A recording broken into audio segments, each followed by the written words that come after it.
From every mountain and valley the world over are flowers and plants of simple beauty. Some hold a natural wonder, chemicals that soothe pain and inspire euphoria. At times, they've been hailed as a gift of heaven, but in the last century, they've been condemned as a scourge of man. Once, marijuana, cocaine, opium, ecstasy, LSD, even heroin were perfectly legal. Today, they compel a war on drugs. Did these plants and drugs change, or did we? Drugs are menacing our society. It's like a 5-hour orgasm. Used wisely can produce the greatest ecstasy that man knows.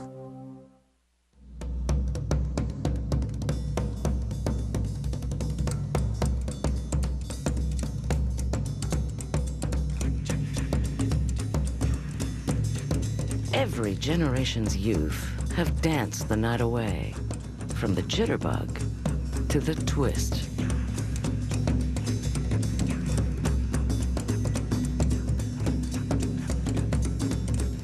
Part of the adventure of the youthful rite of passage often involves the use of illegal drugs, from spiked punch to marijuana and LSD.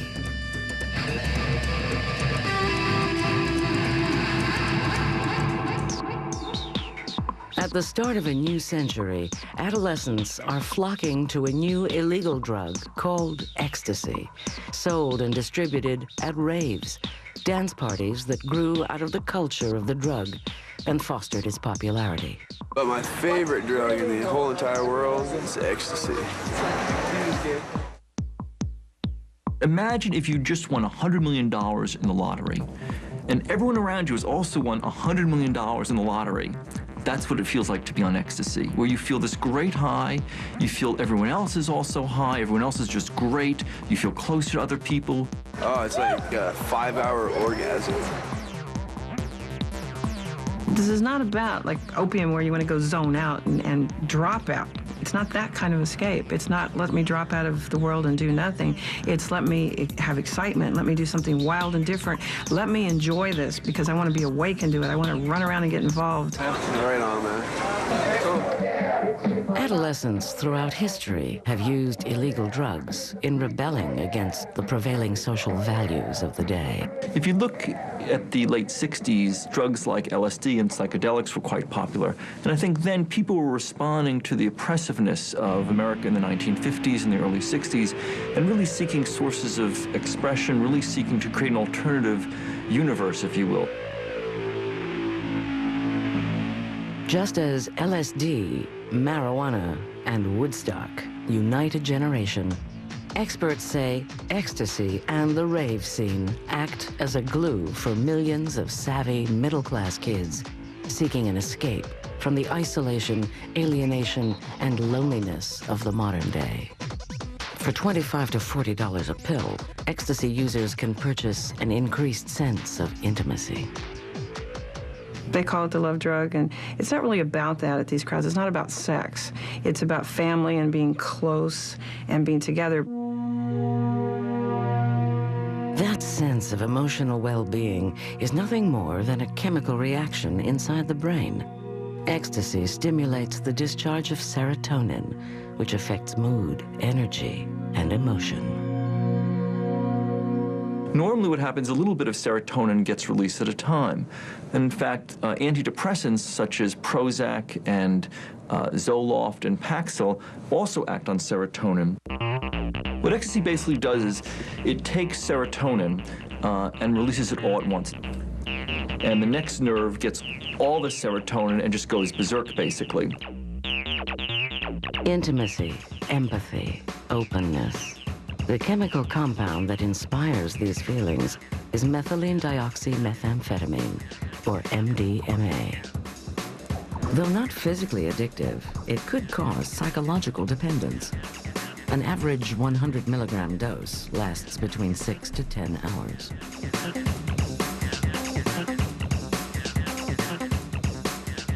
The chemical precursor to the party drug of the 90s is patented by German pharmaceutical giant Merck.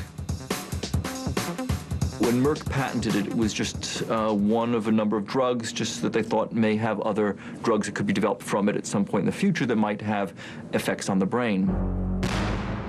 But this is World War I, and the Germans must focus on drugs for the war effort. With Germany's defeat, MDMA and every other patented drug is turned over to the Allies as a spoil of war. Its existence is lost from memory until the Cold War compels the Pentagon to re-examine its potential for national defense. In 1953, the U.S. Army began to experiment with ecstasy in animals, dogs, guinea pigs, monkeys, to see whether it might have use in chemical warfare. Again, the drug was then dropped for a while. The love drug does nothing of use for war, but the compound still exists. Now, realize at that time the chemical had been synthesized, but it had not been produced into a pharmaceutical product. So it existed in the books. Someone could look it up and make it, synthesize it, but no company was producing it because it had no medicinal use. No known use. But what if the drug's empathic qualities could transform the way people relate to each other? In 1977, Alexander Shulgin, a medicinal chemist in California, synthesizes the compound and introduces it to local psychotherapists. Psychotherapists in the 70s and 80s really latched onto this. It was not illegal then. It was just a chemical substance that existed in society. And a lot of psychotherapists, particularly out in the West, used this in very valuable sessions to help their patients. And apparently, at least from the anecdotal information, it was very, very successful. Often it was used in marriage counseling and marriage therapy, in which members of a couple would have trouble talking to each other, and ecstasy made them feel closer to each other, made them trust each other more, and so therapists began to use it and advocate its use.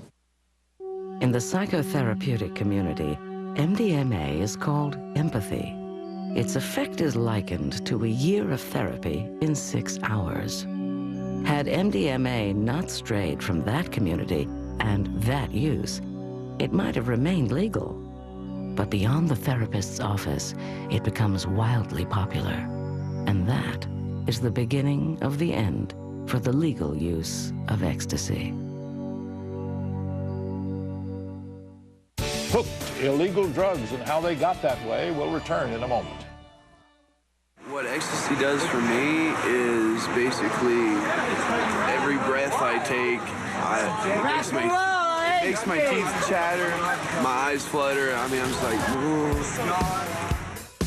ooh. In the late 70s, empathy becomes ecstasy when it jumps from the therapist's office to the party scene. A therapeutic user in Texas sees its recreational potential and arranges for a local chemist to make it, then markets it to local bars. So they would go into clubs in Dallas and Austin, elsewhere in Texas, and have ecstasy nights or have ecstasy bars or ecstasy clubs, and you can buy it over the counter in a paper cup, and it was legal. In some bars, it outsells alcohol, but its excessive, unsupervised use outside of a clinical setting becomes its downfall. There were a lot of incidents where young people were overdosing. There were a couple of deaths, but it's still arguable as to whether it was caused by ecstasy or not. And just the general sense of use, that more and more people are using it in this party scene and having a good time. But having a good time is the result of serotonin flooding the brain. And that dramatic release is what makes ecstasy potentially dangerous. The problem is that cells, when they dump all that serotonin, then often degenerate. Parts of the cells die, and when they grow back more haphazardly. You may be interfering with memory, you may be interfering with depression, you may be interfering with a whole host of things that are important in normal functioning. The agony begins when the ecstasy wears off. After a night of partying and a day to sleep it off, the brain is left with very little serotonin. A weekend of ecstasy can result in a phenomenon called Suicide Tuesday, as described in the diary of this 19-year-old female.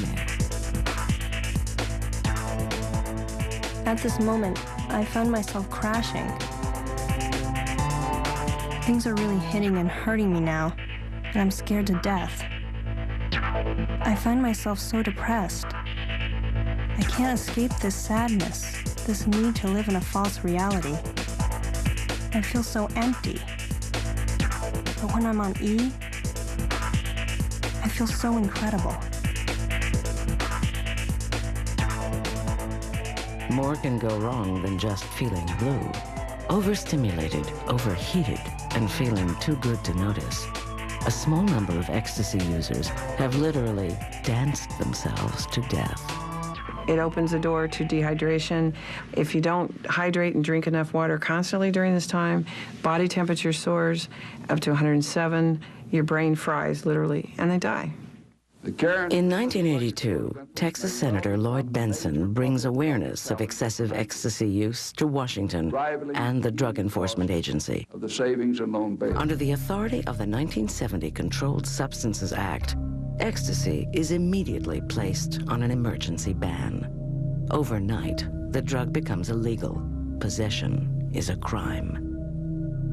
Under this law, the emergency ban expires 2 years later. And so in 1984, the DEA began a series of hearings to see whether the drug should be illegal or not and how it should be made illegal. At the hearings, the key question is this: can ecstasy be used medicinally, or should it be banned outright? Supporters of the drug believe it could be beneficial, but would like to research it further. And I think the DEA in some ways was surprised that suddenly therapists came forth and saying, well, in fact, that they're using the drug and that it is, in their minds, a useful tool in therapy.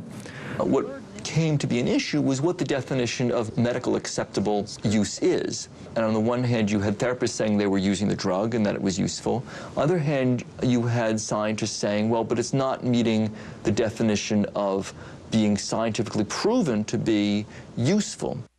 And society. Advocates argue to keep the drug legal for two reasons. First, they believe it is useful in therapy. Second, making it illegal would ban all future research. Without research, there can be no study of the drug's effects. Opponents believe the drug is dangerous and ironically cite the lack of MDMA research to justify a ban. After an official finding, the Drug Enforcement Administration overrules the judge.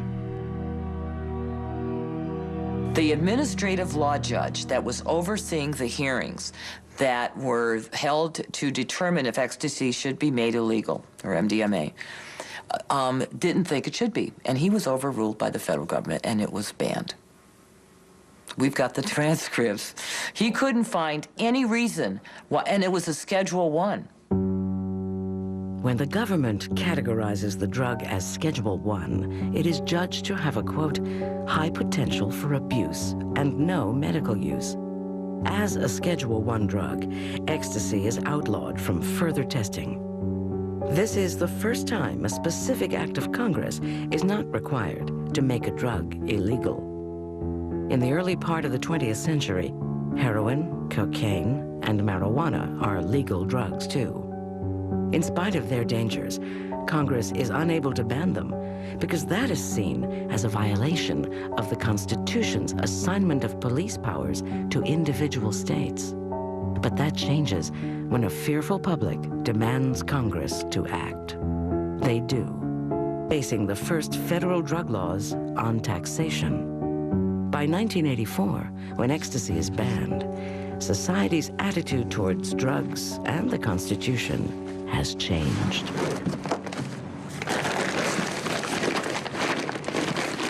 The key thing to watch in drug use is where is the middle class. If the middle class is deep into drug use, you'll find that the laws are not so severe. If the middle class is out of it, can't understand why anyone would take drugs, the laws are going to get very severe against those who do use it.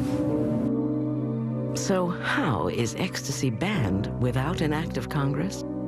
The answer belongs to a modern policy that emerges out of another drug in another time, LSD.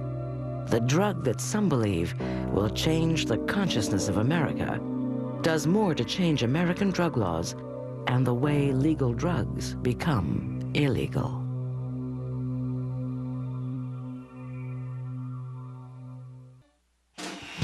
"1968, the summer of love.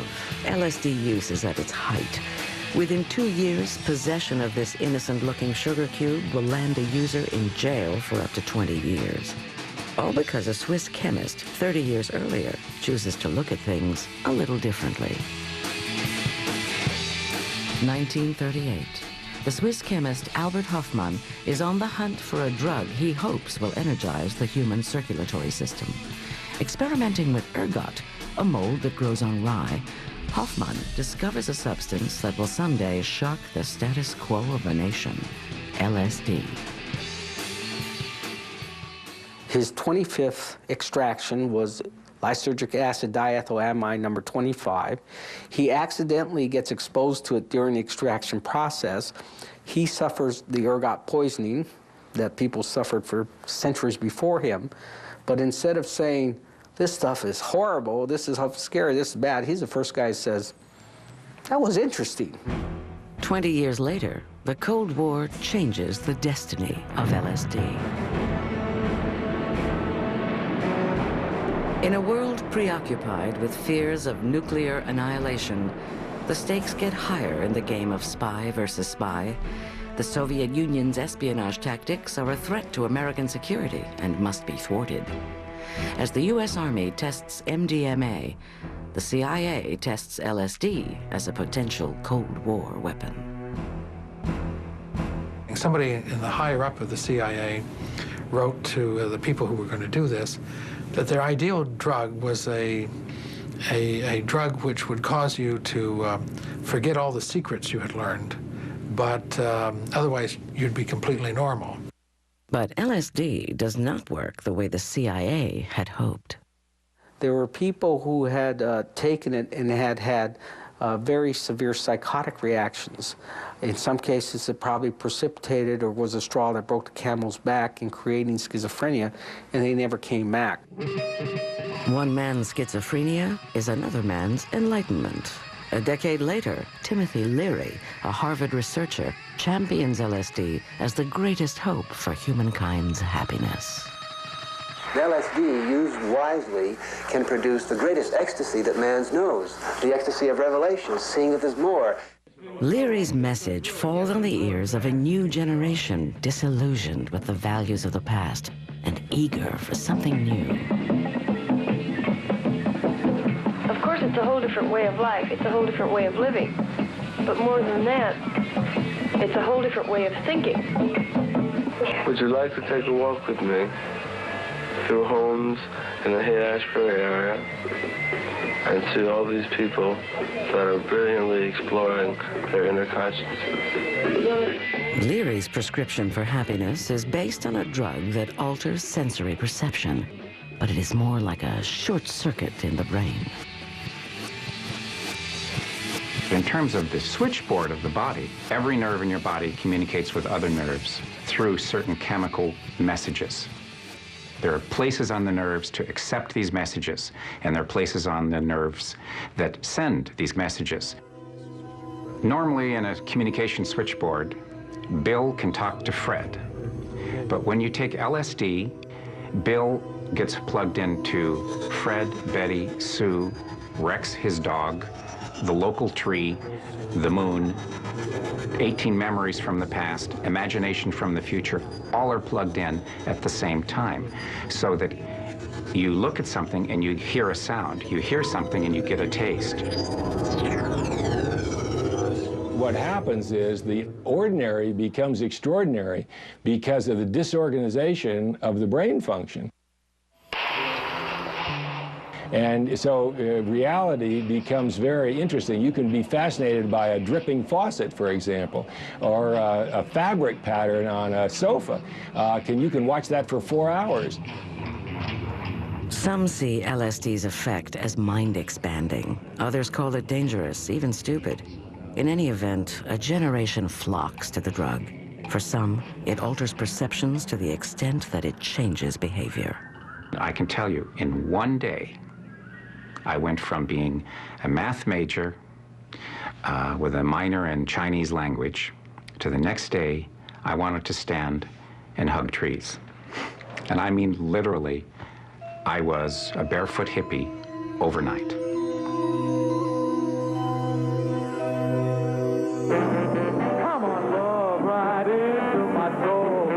say to the young kids, form your own religion.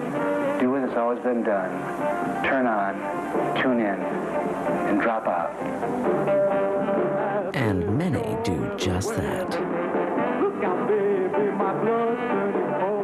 Timothy Leary was just selling ideas. He wasn't selling drugs, and he was going to change the world by getting people to use hallucinogens. It's always been done. What's going on in the United States today is a revolution in consciousness facilitated by these psychedelic chemicals.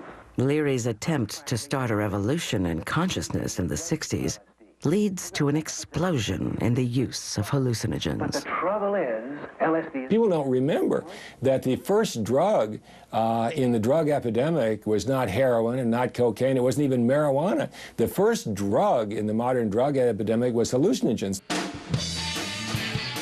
LSD's impact on the nation becomes even more profound as unprecedented population growth creates a record number of users.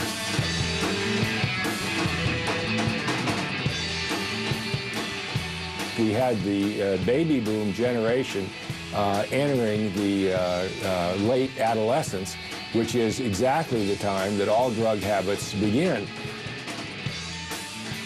And when the baby boom hit that 16, 17, 18 age group, the culture changed in a very profound way, and the concept of youth culture became synonymous with drug culture. Unlike opium or heroin, which move from medicinal to recreational use, LSD is strictly a recreational drug, one that is identified with an entire generation. LSD is really very different. When LSD was first given to drug addicts and they were asked whether they liked the drug, they said no, they didn't like the drug. I don't think anybody uses cocaine or heroin to expand their consciousness, but people will take LSD and the other hallucinogens as part of a journey of self-discovery, and that's very different.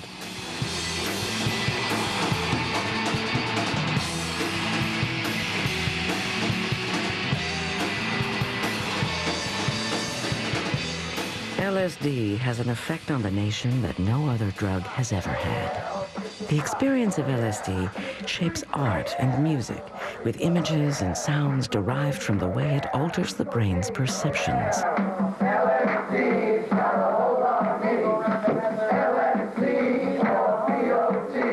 More than a drug, it is a symbol, an emblem of a generation that doesn't trust anyone over 30.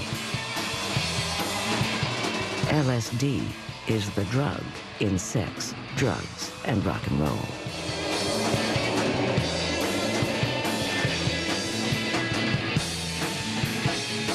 There was a revolt, you might call it the bohemianization of young people.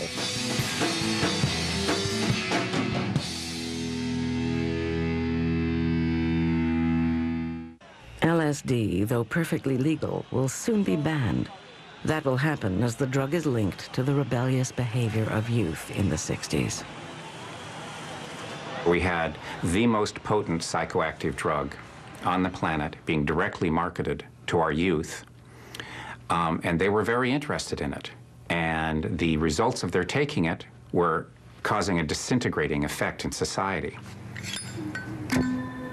But its journey to an outlawed substance will get a push from another drug and a totally different drug user. Hooked illegal drugs and how they got that way will return in a moment. Every illicit drug starts off perfectly legal, freely used, and widely accepted. Many are even hailed at their discovery as medicinal miracles. LSD is no exception. When it is introduced to pop culture in the 60s, it is everywhere and readily available. And LSD had even been advertised in the backs of magazines. You could buy it through the mail, and many famous people did and took it in the early years. The more LSD is used, the more its dangers emerge. But while the physiological effects are quite unspectacular, the effects on the mind are explosively disruptive. Reaction to the drug is completely unpredictable. It can be the hoped-for heaven or a hell full of horror, and there are... The drug leaves its mark in phrases that become a part of the language of the day. Bummer, flashback, and bad trip. There is no sure antidote for a bad trip. Although people, when their states of consciousness are altered, have a false sense of reality. Some people feel they are omnipotent. Some people feel they can fly. Some people are so disconnected, may engage in activities they would normally not engage with and be totally embarrassed or upset once they came back to their senses. unfortunately, these dreamy psychedelic trips are very often one way. They weren't ready for it. They didn't understand what was happening to their mind. Post-LSD reaction is a very depressing reaction. People, brain chemistry is so used up that they go into a funk. They go into tremendous morose feelings, and they can become suicidal. LSD's potential for personal harm makes headlines. Ironically, the coverage about its dangers, intended to deter its use, actually encourages it, spurring the epidemic. The media began to have big scare campaigns against these drugs, and the scare campaigns got kids interested in the drugs, and they began taking them. The big rise in drug use among kids followed the media campaigns rather than preceded it. Anti-LSD educational films begin to appear nationwide. Transportation to the fantastic and frightening territory of inner space, courtesy of LSD 25. We are about to take you into the world of the LSD user, a world that to him is real, yet as terrifying and unreal as anything ever imagined. We call his trip of terror to fly a giant bird. LSD's dangers, whether disseminated as scary hyperbole or scientific fact, weigh heavily in the national debate about whether or not to ban it. To lawmakers on Capitol Hill, there is a perceived link between LSD and social anarchy, which threatens the very fabric of society, making its use as dangerous to the country as heroin or opium. They see it as a catalyst, or a simple-minded, well, if we keep marijuana and psychedelic drugs out of circulation, we'll never have that kind of trouble again. Before things settle down, 400 If we get into a Vietnam War, there won't be lots of people out there protesting. If we, the civil rights movement, all the things that the free speech movement, I think all those things were connected with marijuana and psychedelics. And of course, it's not causal, but I think in the minds of a lot of these people, that's what made the difference here. And at Kent State in Ohio, 4 students are killed.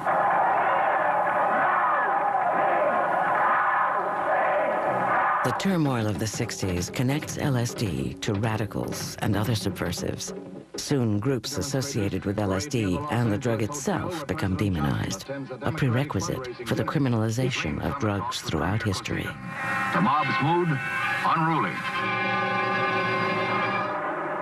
The next step in LSD's transformation into an illegal drug is the election of Richard Nixon, America's law and order president. President Richard Nixon saw a political opportunity to attack the counterculture kids whose signature was often smoking marijuana and doing drugs. And these people were really putting a lot of pressure on Nixon and the war, and the country was divided. An American flag is burned at the height of the demonstration. Politically, Nixon needs to quiet the voices of protest that are rocking the nation. Speaking out against the government is legal. Public demonstrations are legal. Recreational drug use is not.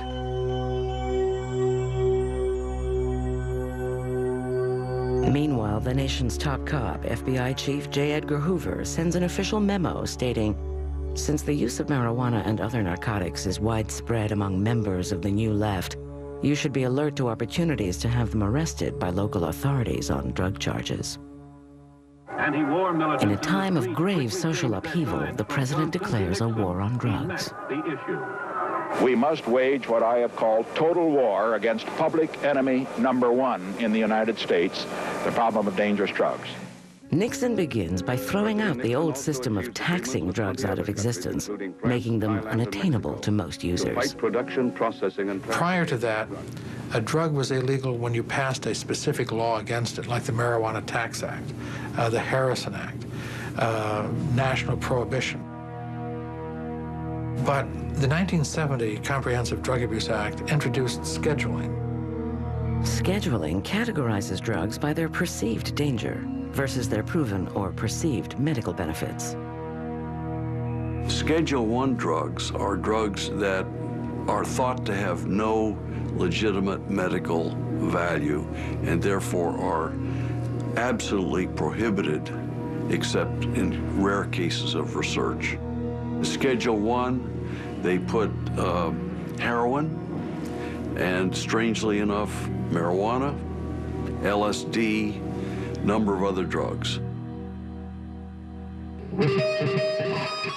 LSD fills a generation's prescription for social change. That relationship will also affect how all drugs from that point on are made illegal. You can move a drug from one schedule to another. You see how much easier that is than having to pass a new law every time you change your mind about something. I can well understand that legislators would want to include LSD in the class of narcotics, basically, saying that it should be made illegal in the same way that addictive drugs such as heroin and other drugs would be illegal. Actually, it's not the same kind of drug, but it was producing a similar destructive social effect. Years later, ecstasy is put on Schedule I, limiting any potential research on the drug. The drugs of a rebellious generation are now under federal jurisdiction, just like deadly narcotics. With the Controlled Substance Act, Congress will never have to pass a law to ban a drug again. The president's plan begins to make progress toward reality. Drug arrests are doubled. 3 times as much heroin is seized.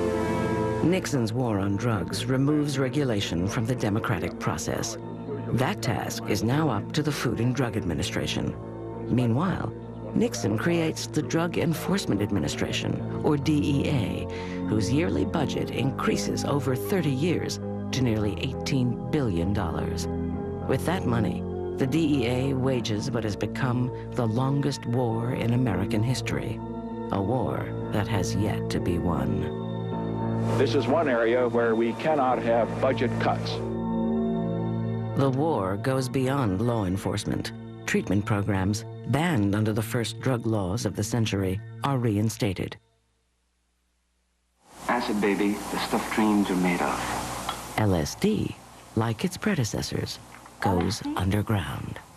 What happened was it lost its public image, so that you didn't see it in the newspapers. It didn't light up the television screens. So the dramatic change had to do with the public attention, much more so than the levels of use. It's never gone away. It's been a mainstay of the youth drug scene since the late 1960s, and it is today. Illegal drugs have been likened to weeds. They're never completely eradicated. At the start of a new century, new drugs appear, never before seen, that pose yet another threat to a generation of kids on the brink of adulthood. Hands above your head. Hands above your heads. Put your hands on top of your head. Nixon's plan to stamp out illegal drugs initiates a prohibition based on the belief that no one has a right to take a drug proven or perceived to be dangerous. You'll not be hurt, just cooperate, okay? The constitutional right to pursue chemical happiness, in place a century before, has vanished. I'm going to search you. Carrying any weapons? No, sir. Okay. Yet what the government does to protect its own citizens is often criticized. Spread your legs out a little. If you sum it up and you look at the drug war, number one, it hasn't reduced the production of drugs in the source countries. And number two, even if it did, the synthetic drugs that are made here are just as dangerous. We would still have a similar drug problem. Number three, 90% of the drugs come into the country undetected because of the vast trade that we have. And it hasn't stopped drug use and drug selling. It has been a disaster even worse than alcohol prohibition. What it's done to the criminal justice system is indescribable. Half the people, more than half the people in federal prison are there for drug offenses. Where's he gonna go? We're arresting 500,000 people a year for possessing marijuana. We're locking up kids sometimes for life for their first drug offense. We have no room in our prisons for rapists and child molesters and murderers because we're filling them up with these nonviolent drug offenders. While the war against drugs is a burden and expense that some critics question, everyone agrees something must be done. But first of all, the supplemental that we're considering today is about our children and whether we want our children to grow up in a society free from the scourge of drugs. Meanwhile, for a new generation of sophisticated national and international drug traffickers, it's business as usual. They make untold billions selling drugs, which tempt adolescents and adults every day, despite the best efforts of law enforcement to stop them. This is solely a way of making money and looking at the young people in the United States as the guinea pigs to make the money from. These organizations are committed to bring drugs in the country, and we have to be just as committed, not only in law enforcement, but as a society. You know, we're working with parents, we're working with teachers, working with educators to get that message out, that drugs are bad. To make matters worse, some of the new synthetic drugs are potentially more dangerous than their predecessors. In light of this danger, many have been added to the schedules of federally controlled substances. Among them, ketamine, or Special K, a powerful veterinary tranquilizer, and gamma-hydroxybutyrate, or GHB. GHB, a workout tonic used by bodybuilders, finds its way into clubs as a dangerous pastime.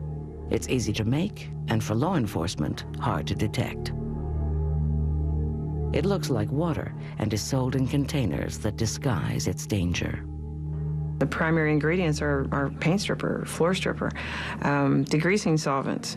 My reaction to it was, my God, this is the most dangerous drug I've encountered in 25 years as a cop. And I say that with all my heart.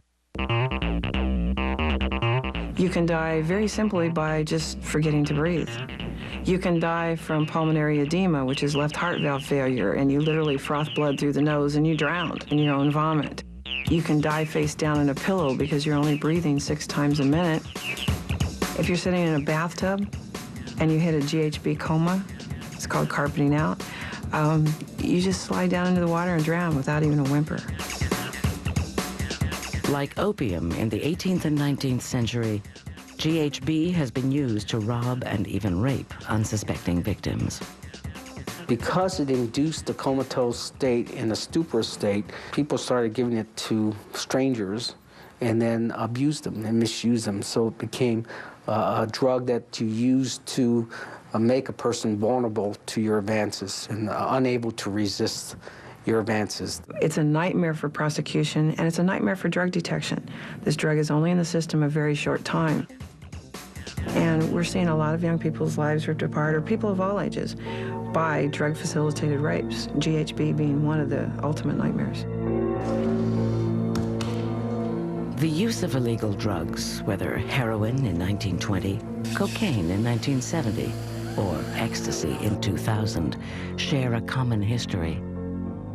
The more the user increases the dosage or uses drugs that are impure or too strong, the more apparent the dangers become.